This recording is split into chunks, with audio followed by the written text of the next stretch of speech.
Or just, we're there. Hi, welcome to Leadership from the Heart. How are you guys? Leadership from the heart. Yay.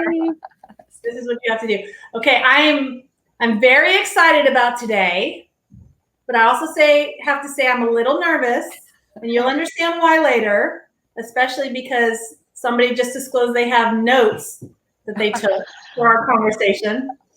But I have the honor and privilege of introducing Debra Moerke. Debra, there's not just one thing that Debra is. This is fun. There's lots of things. So I'm going to kind of give you an overview, and then I'm going to let you jump into whatever you feel like talking about with us today, okay? Sure. All right, so Debra Moerke is in Casper, Wyoming, and she owns a real estate brokerage up there called Stratton Real Estate. How long have you had Stratton? Almost 10 years, but in real estate, 15. Yeah, okay, so long time. Casper is a very small town. But some of her backstory is she was a foster family, and they had over 180 foster kids in 20 years. She was Mrs. Wyoming. Renee, I don't know if you know this. I don't know that. Mrs. Wyoming. Yes, you were married, and she had long blonde hair, and she went through the whole thing, which if you know her, that's so not like her. Mrs. Wyoming, and then from there, she also was she was a counselor for a women's crisis pregnancy center. I mean, like, she's got so many things on her resume.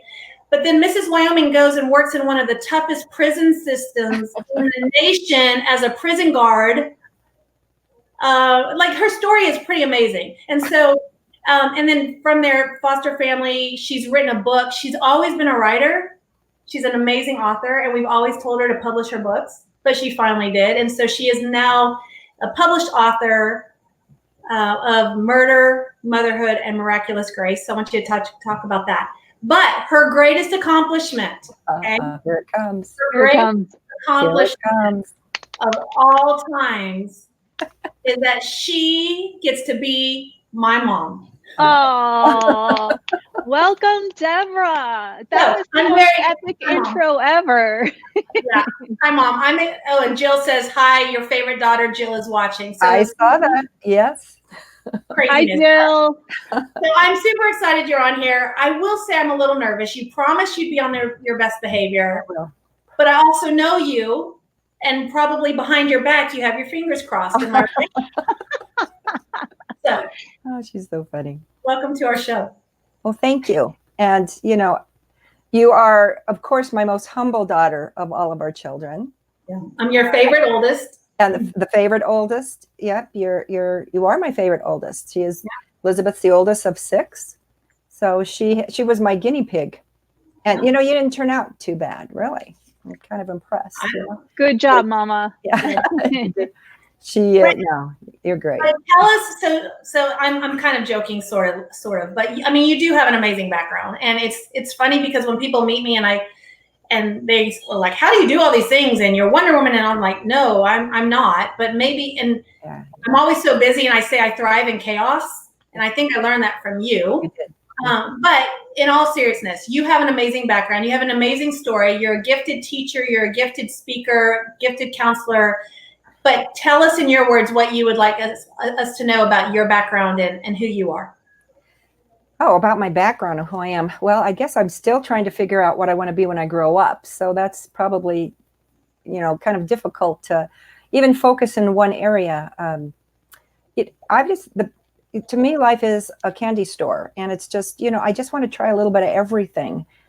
In fact, coming up, I've said that one thing on my bucket list that I've asked both of your brothers who are in the military, Elizabeth, to do with me, and that is to parachute out of an airplane. You're crazy. So we are looking at doing that this summer, hopefully together.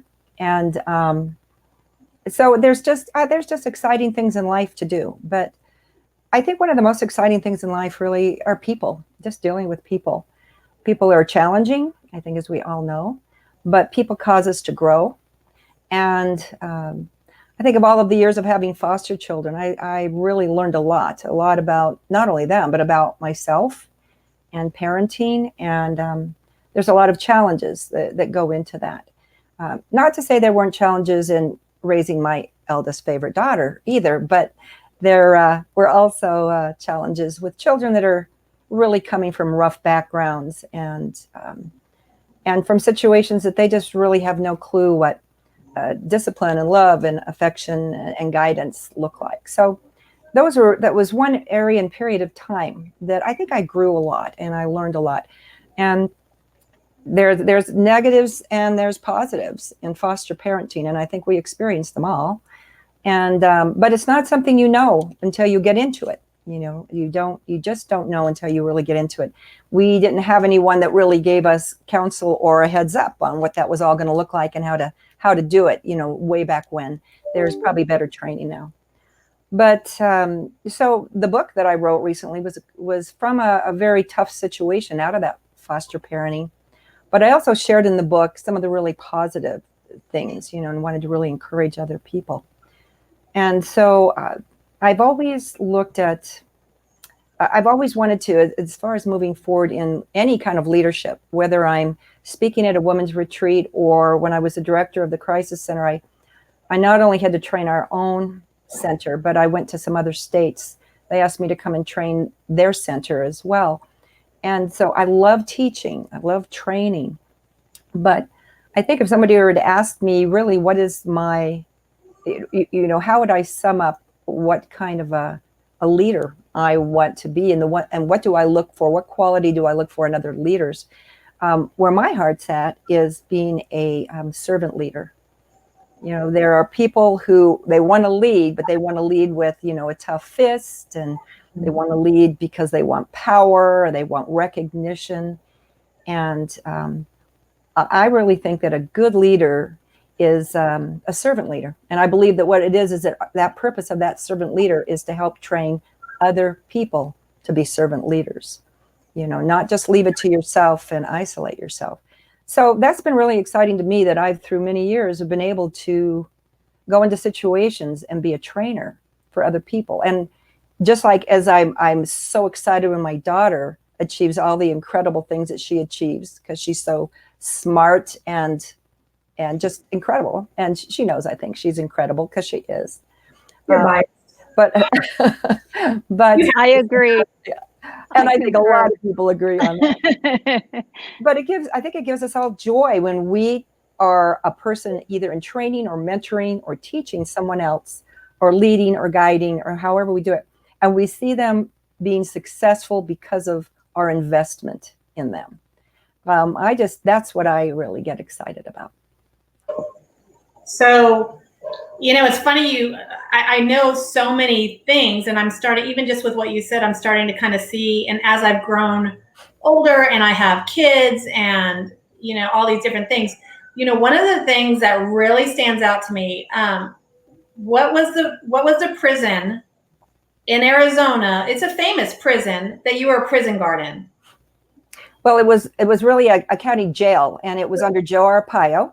Yeah, famous. He's famous. Have you heard of him, Renee? I have not. He's very well known. Well, he was very well known for how he ran his jail, and he had tent cities. I've heard of that. Yes. Yeah. And they were in Arizona. They literally tents, and these inmates were out there. And it's not this women's jail. This was a women and men jail. Mm-hmm. And so Wes and I went out there to visit her. Yeah, we went out there to visit her with my dad, and we're like, oh, this is gonna be fun. And again, Mom was just Mrs. Wyoming, like this cute little blonde, and here she is walking down the hall with inmates in uniforms, and she's packing her gun, and we're like, what are you doing? And these women. What prompts a transition like that? That's what I'm going to tell you, but I'm going to let her answer that. But then we're looking in, and I'm not going to lie, it was scary. And she's just calm as a cucumber. And so I'm just like, what are you? And in fact, my husband, remember, he took you by the shoulders and he shook you. He was like, what are you thinking? And Dad even goes, I'm wondering the same. Right? But all these women, like these hardened criminals, these mean looking women, right? Like Mom would walk by and they would calm down. And even when she'd go in their cells, she had her own little cell within her cell to keep her protected. Mm-hmm. And do you remember when we asked you, why do you do this? Do you remember what you told me? This has stuck with me for years. I don't. You don't remember what you told me? You turn around very calmly with that smile that you always give us, where I'm like, okay, she's going to speak wisdom or something. And you said, I just want to be a light in a dark place. God wants me to be a light in a dark place. And we're like, well, I mean, yeah, you're all in cages. Wow. But the way these people and these women would respond to my mom, like, it was eye-opening. And so, I mean, when you're talking about servant leadership and leading, like, to Renee's question, what made you can be a light in many dark places. What made you decide to go that route? What was that journey like?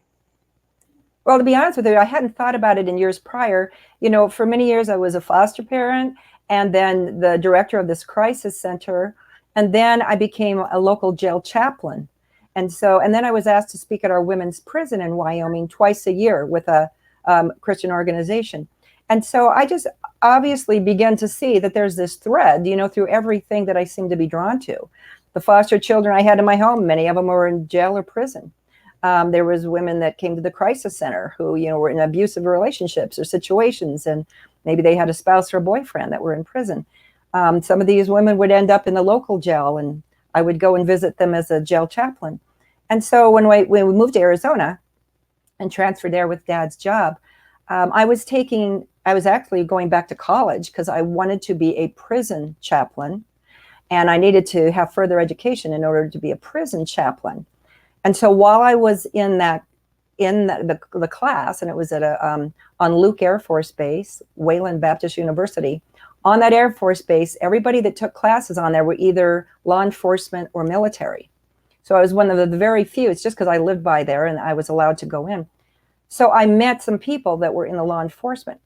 And it's, you know, we have Elizabeth has a sister, a daughter of ours who has fought cancer much of her life. And during that time, she was diagnosed again, and I thought I was going to need to quit going to school. And she said, no, Mom, keep going to school. And I said, well, I need to get a job, you know, and help. And it turned out one of the gentlemen in my classes, when I asked for prayer in that class, he said, have you ever considered working in our jails? And I thought, I've been in the jail many times and prison, but as a chaplain. He says, no, I mean as an officer. And I kind of chuckled and thought, well, no, not really. You know, I kind of went from little black pump shoes and a little dress, as you said, you know, in women's ministry, and going, no, I never pictured me with a badge and army boots. But he said, he goes, well, I will give you a letter of recommendation. I've come to know you. And I'm thinking, who are you? You were just a guy in my class. And he said, no, I'm the captain of one of the jails here. And so I went home and told the family, and they all laughed. And then I started thinking about it because Elizabeth knows me. It's scary. But I thought, you know, that would be another perspective. And I wanted to have the perspective as a chaplain. And I thought this would be a great perspective as an officer. The only position I didn't want to experience was one as an inmate. So fortunately, I have not done that yet. But I just thought, let's do this. And I would get a real feel for, you know, be in there 8 hours a day, mixing with them. The dorms that we were over, us women were over 150 women in one dorm, one officer. And like Elizabeth said, this one jail in Phoenix. And Phoenix jails are some of the roughest in the country. But it was split into different wings. And one section was men and one women. So even as female officers, we worked the male towers. And that's where I gave Elizabeth and her husband Wes a tour. And there's all of those guys hitting on the windows and trying to scare them. And I was telling them to go sit on their bed. They're being naughty. You know? It worked. I was fearful. Yeah. And again, you're the one that had the gun. You were fine. But how many years were you there? About 3 years, a little under 3 years. And then we transferred back to Wyoming. What does 3 years in that type of role teach you as leaders and in your leadership skills? Well, you know, that's a whole other level of learning because I had to go through training, which was really a boot camp. So I was in my mid 40s going into boot camp with all of these young, you know, 20-year-olds and whatever, trying to keep up with them. And I learned pretty early on, physically, I was not going to be able to take down some big guy, you know, or whatever. So I really, you my leadership role in there, I learned to really gain respect from them, the men and the women, by how I treated them, how I spoke to them. And I have a very strong faith, and and I depend on it, believe me, all of the time. But I had different prisoners making comments to me at different times, and one of them said to me, Officer Moerke, a lot of the other officers yell and scream at us and call us names and all that, but you don't do that. You always talk to us really respectfully. So they said, how come you're so different? And I just said, well, because it's more about of who I am, not who you are, So I said, I will treat you respectfully. Number one is because of who I answer to, which is higher than, the captain of our jail. And I said, so I feel I have a responsibility of how I present myself. But I said, but how I treat you is based on who I am, not who you are. I treat you all the same and respectful because you're people. But I said, I will tell you this. I will always show respect to you, even if I have to take you down, spray you with pepper spray, cuff you, or put you in lockdown, but I'll do it respectfully. So that was my philosophy and leadership in the jail. I'm curious. So 180 foster children, right? Well, there was not quite that many. Elizabeth just probably feels like there was 180. Well, I thought somebody told me there was like 100, and there was a lot.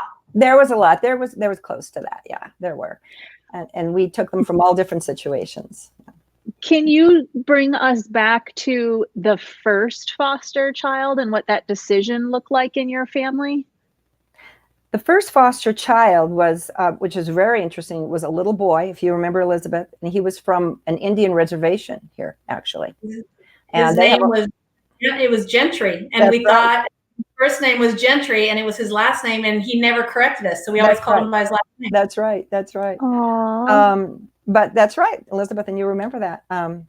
And so he was our first one, and his mother was Native Indian.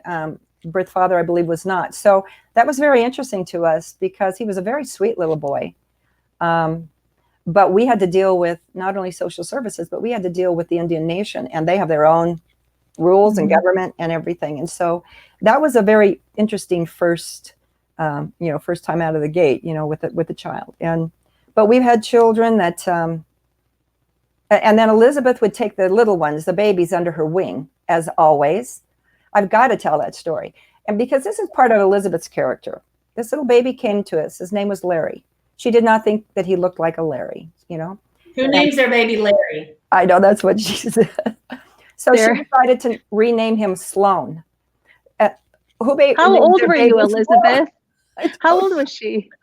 You were what, maybe 11 or 12, were you? Or were you about that? We got Gentry when I was in second grade. Yeah, probably 11 or 12. He was the first baby that I was able to convince Mom to let him be in my room. Yeah. But yeah, she took care of him. Better than Larry, yeah. Yeah, she loved him. You loved him. But that was so funny because the caseworker would call her something, and I would refer to him as Sloan. And she's like, who's Sloan? Oh, Elizabeth renamed him. So that's part of Beth's character. You don't like something, then you just change it, fix it, make it right, do it. So, but yeah, we had babies. We had them from, the youngest we had was 4 days old, and the oldest was 17, and all in between. And so, and that was good. We also there was a school for the deaf here in Casper at the time, and I taught sign language at our local recreation center. And so my kids knew some sign language, and Elizabeth still does. And we took deaf students in, but that was more like that was a temporary thing. They were just there to go to school. They weren't in foster care. So Elizabeth knew how to yell at another kid in sign language. So you better be careful. She gets mad at you. Well, let's see that. I think we need to see a little example. Of Elizabeth? Nope. Go for it, Elizabeth. Yeah. Nope, I'm not in. No, this is not signing from the heart. This is leadership from the heart. I think one of them was like this. Wasn't that one of them? Yeah. I just remember. Isn't this more? Yeah. That is one of the things I want to do. Is I want to get my interpreter's license and work with the deaf community in real estate. It's just, it hasn't happened yet. That'd be great. And I have handled some deaf couples in real estate. It's very challenging, but it's really rewarding. Yeah. Wow. Pretty cool.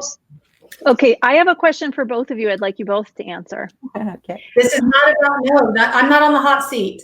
Yeah. Okay, so with you pouring so much love and attention and care into the foster community and fostering so many children, what do you learn with your leadership skills through that process? And I would like you both to answer that, because you have the mom and parent role, and then you have the foster sibling role. Debra, you want to go first? Elizabeth, do you have anything on the top of your head? Well, I mean, for me, one thing mom used to say is we have a lot of love to give, right? And Yes. so me growing up in that environment is very different than me now looking back, right? So if I'm being completely honest and transparent, growing up in that, it was chaotic, right? And I was the oldest, right? And I'm the guinea pig, and mom trying to figure out my relationship with mom, and I'm a preteen, and like there's all these different dynamics going on. And we had younger kids, but we had high schoolers, right? And the high schoolers aren't making good decisions, but I'm going to do whatever I can to get that attention and be a part of something. So from that standpoint, it was not good. Hold on. Sorry, Mom's going to have to take.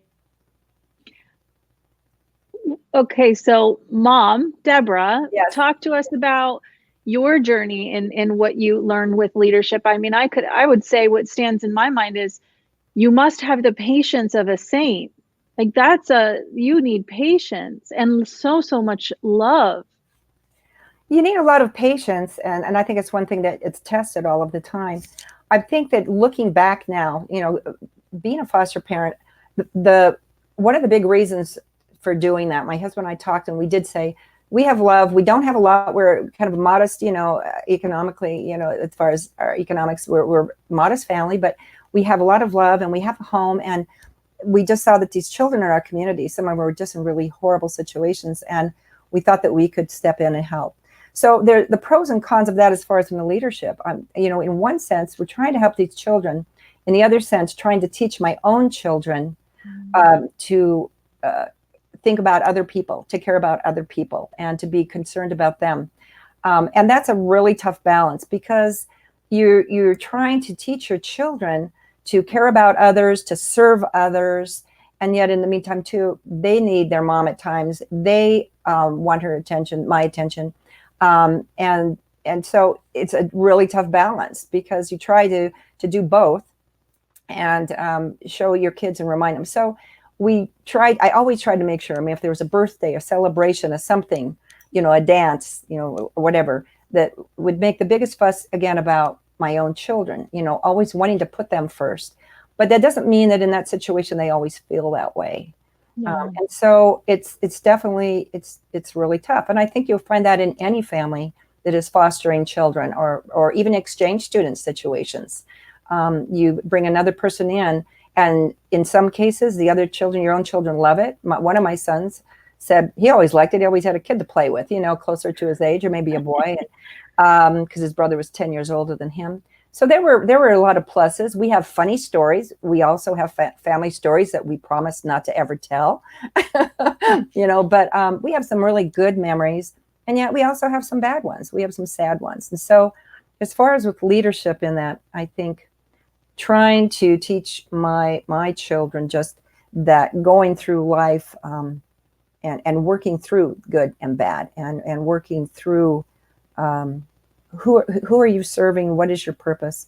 And sometimes, even in a business, if you have an office, there's people you're going to give more attention to maybe than others at one time or another. We can have conflicts. It's sort of this natural thing that people go through.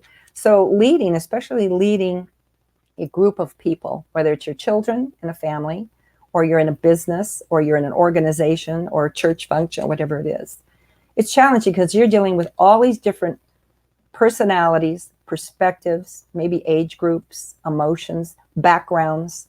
So it is not easy to lead through that. And it's almost like you have to just stay stable, whoever you are. You can't make yourself be something different for every single person, or you can't do it. You've got to find what your course is, and you've got to stay on it. And there'll be those that are happy with you and those that are not, you know?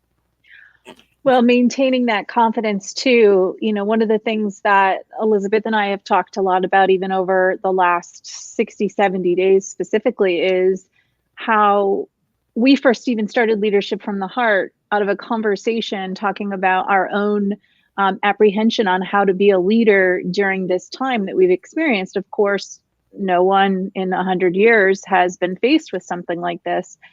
And now, looking back at the last 70 days, one of the things that I feel the most reflective of is I find a sense of peace today that I didn't have 70 days ago. And this is you have a lot to do with this, Elizabeth, and what we've done here on the show.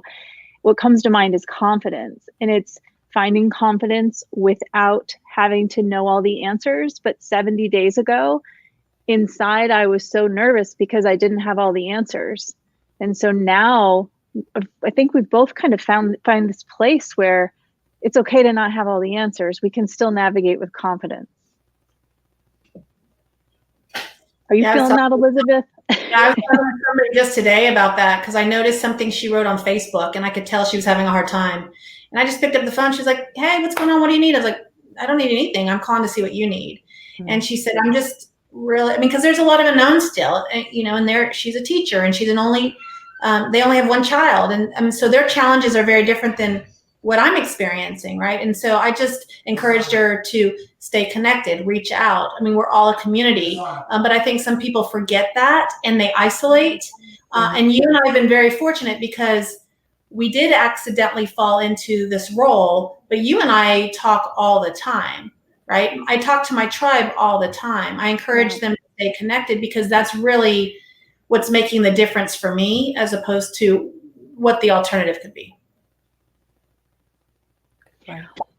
So go ahead, Renee. No, go, Elizabeth. You guys are a lot of fun to listen to. So yeah, I'm still nervous. I'm not gonna lie, because she hasn't. Where are those notes from Debra? Let's see the notes about Elizabeth. She hasn't pulled out those notes yet. So now, okay. So one of the things that you've always been great at is writing, and Renee talks about me as a writer. Mm-hmm. And when I can quiet my mind, I can write, and I love to write. But you are, and then maybe I get that from you, but you're a very, very good writer, and you've always written stories. When we were younger, she would write stories, and she wrote about the tree swing, and she wrote about Baldy Bean. Helen, my sister that she referred to earlier, that battled cancer a few times, and so many of the people watching probably know Helen's story, and Helen's also Kenzie's mom. Mm-hmm. And so they know kind of that struggle. But Mom, when Helen was battling, Mom wrote Baldy Bean, and that just was kind of a sweet little story about her. But she would never get anything published, right? And so now she went to this workshop. She started telling her story. She started writing her story, and all of a sudden, I mean, this is jumping in big time. This is not a cute child story, the tree swing, mm-hmm. right? You go in full bang with murder, motherhood, and miraculous grace. And so many people that have bought your book that know me, they're like, is this really true? Yeah. All of this? Yeah. And she left out a lot. And they said, why did she leave it out? I said, probably because it would be 3 times as big as it is. Yeah. What made you finally decide to be bold? Because that is being bold and putting that story out there. And I know as a family, we all talked about that, and some were okay with it being out there. I mean, that's just our story. Yeah. But that was a very, very bold move. And I saw you get a lot of momentum and speaking, and you're going all over the country. What made you do that? I mean, I know, but I want you to share. What made you to lead boldly in that way? And what are you doing now to pivot because you have so much more momentum and sharing that story in the current situation? Okay, geez. Well, the story in this, and there are some stories within that story too, but the main story is a tragic story, actually, and it's about one of our foster children that was returned home against what we thought was going to be safe for her, and we told the caseworker, and the ultimate thing happened, and that was that her mother took her life. She was only 5 years old. So this was a horrendous situation for our family. It affected us deeply, very much emotionally, but not only that, it was because we live in a smaller town.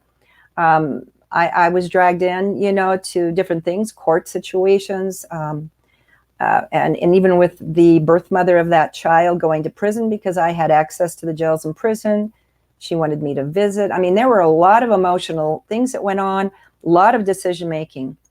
And as I said, I became a Christian at age 33. I was not, a childhood conversion here or anything like that. And so, but I became a Christian at age 33 because life was just not working, trying it on my own. And so I really made a commitment when I made that commitment. And so part of this story was as I lived through it, and I really felt God walked me through it and saved us all through it.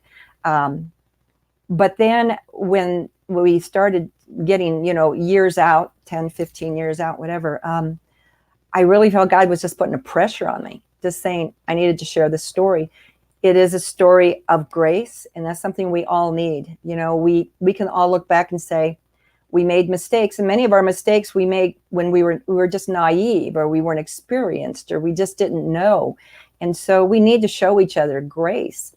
And there's a lot of, that's, why it's called miraculous grace. It was grace shown me by God. And he then again turned around and said, now I want you to show grace.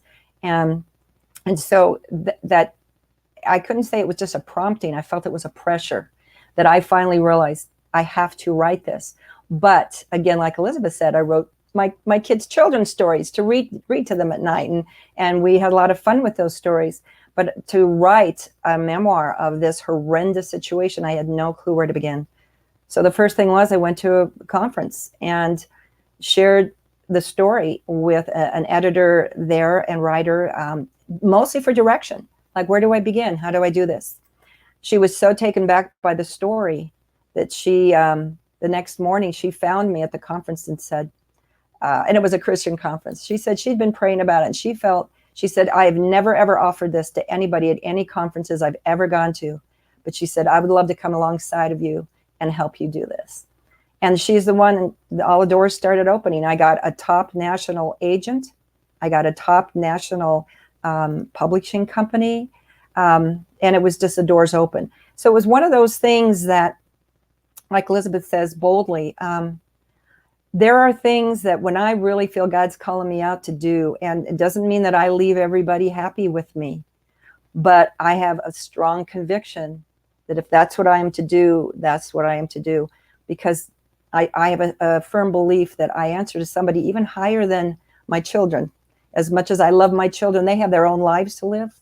But I have to do what God wants me to do. So there are some people that are not happy that I wrote the story. Some in our family and some in our community. And I have to live with that because I knew that would happen. I knew that going in. I did not go into that naively. So there's a time, I think, when we take a leadership position and we know something is right and we're called to do it, we might have to accept the fact that there'll be some people that don't like us very much by doing it. But if we believe it is right and what we have to do, then that's my feeling is do it. Do it. I know that there's been a lot of feedback positive. I've had a lot of people reach out to me too, because I hey, mom wrote this book. I obviously want to support it and I send out too, but not everybody says, hey, I bought your mom's book until after they've read it. They're reaching out. They're like, we learned, and I took so much from that, and the power of grace. We talk about that a lot right now is during coronavirus and COVID and shelter in place. There's a lot of emotions going on. A lot of people are struggling in different ways and feeling guilty because, I keep joking that Lexi's going to fail first grade because of my homeschool teaching, which by the way, mom also homeschooled us at some point. I don't know how you did that, but I realized when I was fired by Tate that I'm not a very good homeschool teacher, but it's just all these different things and you feel guilty. You're like, oh, I'm not doing this. I'm not spending enough time. And it's allowing us to have grace, right? And giving grace to others. Everybody's handling this very, very differently. One day I might be great. One day I might not be. But we just have to have everybody just have allowance of grace for not only ourselves, but everybody else. And so a lot of people have reached out to me with your book, even before all this happened, because you do have a very, very strong underlying message on that topic. That's great to know too. I think during this COVID time, and being home, to tell you the truth, I've liked it. I've enjoyed it, most of it, because it causes me to slow down a little bit and focus. And I've done a lot of Zoom meetings, but a lot of the Zoom meetings I've done, and like even with my church small group, or I belong to some writers groups, 2 writers groups, we're doing them. And then I have 2 of my best friends that live in Texas, and every morning we do Bible study together through Zoom every single morning. And so, but to me, it's the connection. It's like Elizabeth saying, it's reaching out to people. And even in my small group, doing little things. I went and made, a lemon blueberry cake. And then my husband and I, we delivered it all with a little note in every bag, just hung it on their door, went to their house. And so, you can still do social distancing and still love on people and just remind them that you care. And Elizabeth spent many, many years with me cooking meals and bringing them to people that were sick or having babies or whatever. We did that a lot and brought meals to people.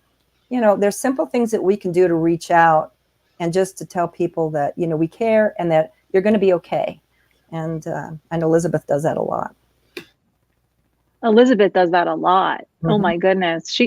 I always compliment her on the way that she puts those finishing amazing details and touches on the way you serve in your business and all of your relationships. So I see that you've had great leadership in that department from your mom, Elizabeth. That's very inspiring. Yeah, I blame her. Like, how I was telling you thank you notes. If I don't write a thank you note immediately, it stays in my head. That's her fault. Like, she would make us sit there and write thank you notes for everything all the time. And we complained and we hated it, but she trained us. And so now I can't not write a thank you note for something. So, just little things like that you don't realize are tools in your tool belt moving forward. Mm-hmm. And like she said, cooking for neighbors and dropping things off. That's just something I do with my girls. And, and it's just, it's a fun thing. And people appreciate that. And they're really surprised because not a lot of people do that kind of stuff. For me, it's just second nature.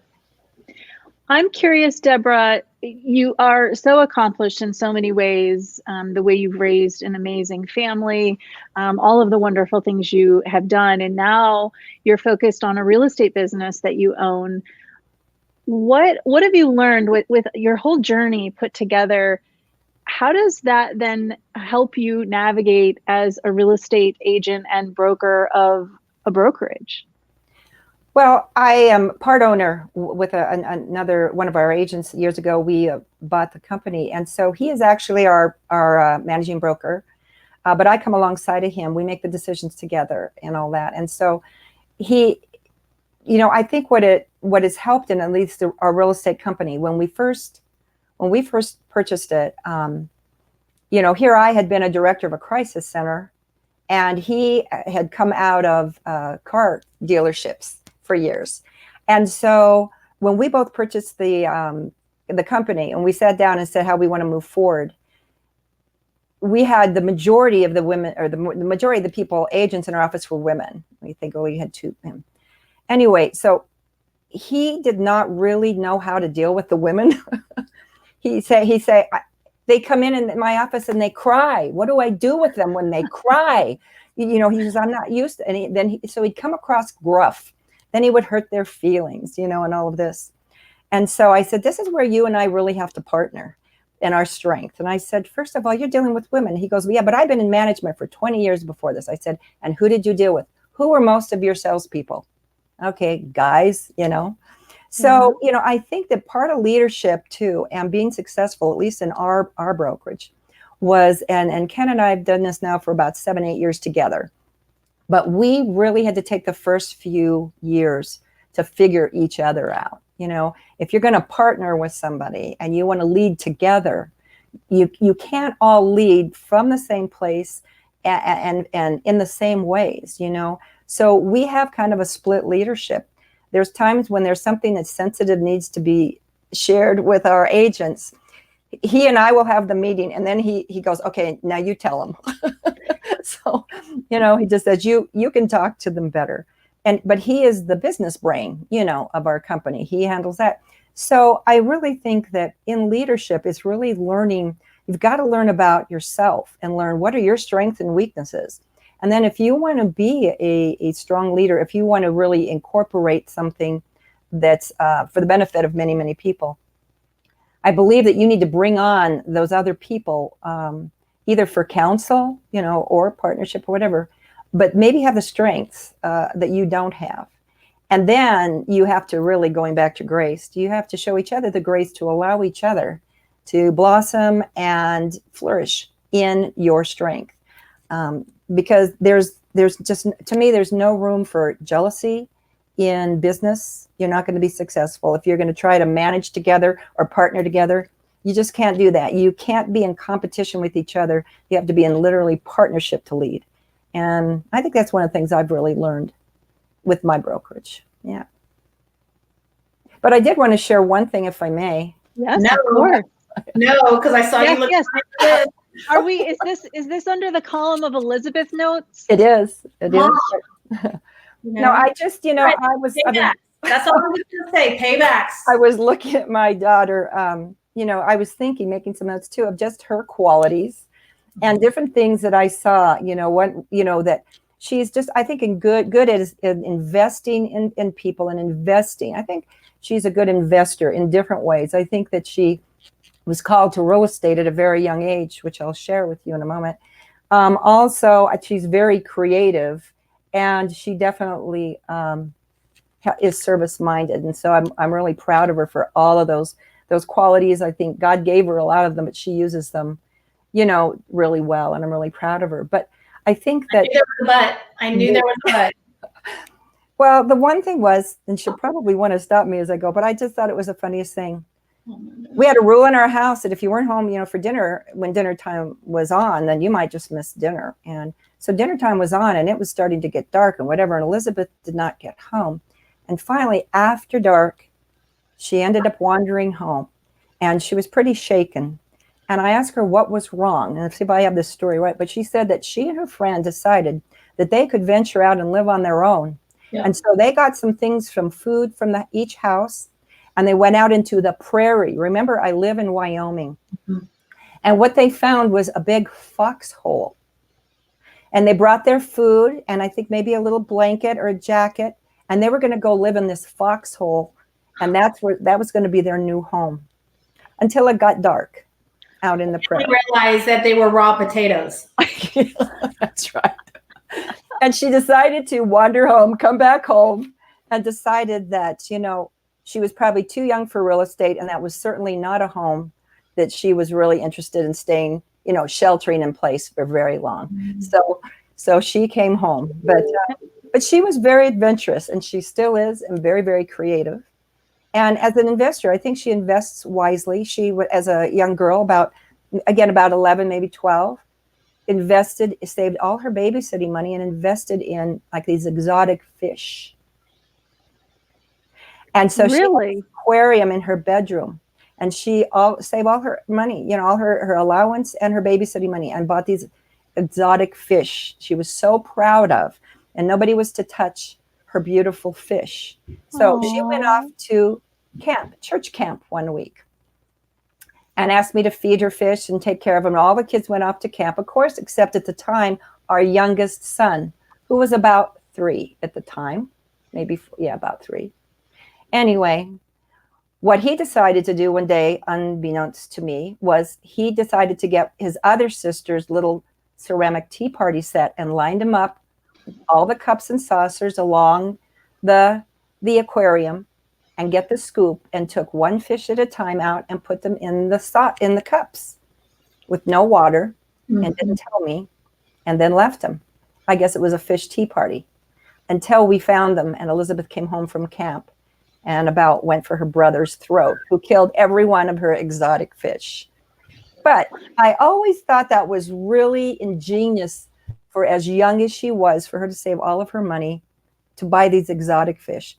And I think that today, when I go to conferences or I've few things I've gone to where she has spoken, or she tells me about all of the wonderful, the different wonderful things that she's a part of, I think she's still just as creative. And I think that she just has that eye and that heart for some of those things that are really unique and really different. And I think that she takes that into her marketing.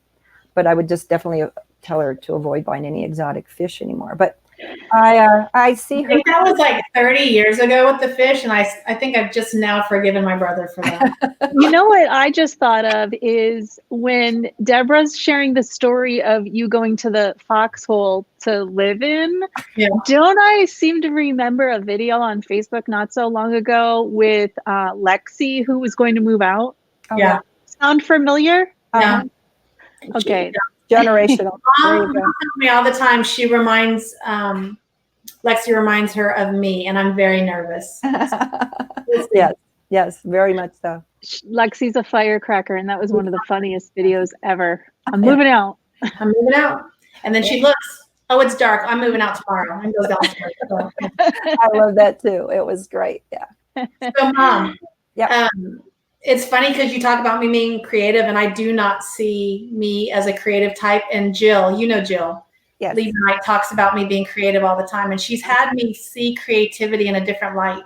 Like one of the things I love to do is connect people and just take care and love on people. And she's kind of shown me that that's a creative part of my personality, right? So creative is not like painting and crafts and things like that. I'm not good at. But I'm embracing that creative side of me in a very, very different way. So it's interesting to see how others see you and the perception. And if you listen, you can kind of learn from all of that. So anyway, I know we don't have a lot of time, but we ask everybody this last question, and I'll be nice. I'm not going to ask any embarrassing questions for you, but what does leadership from the heart mean to you? What does leadership from the heart mean to me? Well, I guess I would say to listen to your heart, that you can learn all kinds of things. You can learn, you can read all kinds of leadership books and go to seminars, and you can do all of this. But I believe that leadership from the heart is seeing a situation that's in front of you that you could really have some input in, that you personally can invest in. And when you do it, go all in. If you're gonna lead, put your whole self into it. But I would say that leadership from the heart means don't lead in a way that you're worried about what everybody else thinks or doesn't think. If you're going to be a failure, or if you're not, or if they're jealous of you, or any of these other things, you need to listen to what your heart says, and you need to go for it and do it, because I believe that's what that's what you're called to do. And if you don't do what you're called to do, I think it's going to make you a miserable person. So I would say leadership from the heart is doing what you feel in your heart that you're called to do, and do it to your best ability. You're so awesome. Just saying. You're very sweet. I have a very awesome daughter. This is you do indeed. You do indeed. This has been such a wonderful time. Will you share with everyone, number one, make sure everyone knows where they can get your book, and then also how to contact you in all of their real estate needs? Oh, and all our real estate needs? Sure. Okay. You can go on Amazon or Barnes & Noble to get the book. And it's called Motherhood, Miraculous, Grace. And so you can purchase it that way. There's, you can't get it here locally. You can get it here locally, but if you're not here, you can't get that. I work at Stratton Real Estate, and you can reach me at Debra, that's Debra, at realestateincasper.com. So it's realestateincasper.com, Debra Moerke. But just Debra. Okay. Just Debra. Yeah. Okay, so there was nothing to be nervous about, Elizabeth. No, now after the fact, no. But I also know my mother. Oh, I didn't read all the notes. Yeah, I'm sure. That's right. Save too, though. Yeah. Save those notes, because we're going to have you come back and we're going to dig into that, okay? Oh, that'll be fun. Yeah, I'm reevaluating my friendship with Renee Funk at this moment. You both are darling. I know that you were wondering why we would have you on. Yes. But I think that our viewers, and I think Renee also now knows a little bit more why. You've got an awesome story and you share a lot. And as your daughter, you know, I can take these things for granted. I'm used to you. And it's funny because when we were at this conference last October and somehow I left you unsupervised with my friends, which is never a good thing, right? They know all these stories. Yeah. Never leave my mom unsupervised. But I came back and then they were talking to me later like, oh my gosh, I mean, hours. And I'm like, really? And so it's funny because I'm used to you. Right? And so it's easy to take those people that are close to you or you know their story or that you love or respect for granted. But I mean, you have an awesome story. You do a lot. You're speaking all the time. You've changed a lot of people's lives. And so I think it was definitely fitting for you to be on here with us. And so thank you. We are honored. So we're still related. We're still acknowledging each other and we still love each other. That's still up for debate, but I'll get back to you on that one. Okay. No, we are humbled and honored that you came on and shared with us. And I think a lot of people will take a lot from that. And so I thank you and I love you. And I'm so glad to see you from and here. I love you. And there's a heart for you girls. That's right. There you go. Have a great day. Thanks for joining us, Debra. God bless. Take care. Bye. Bye. Bye.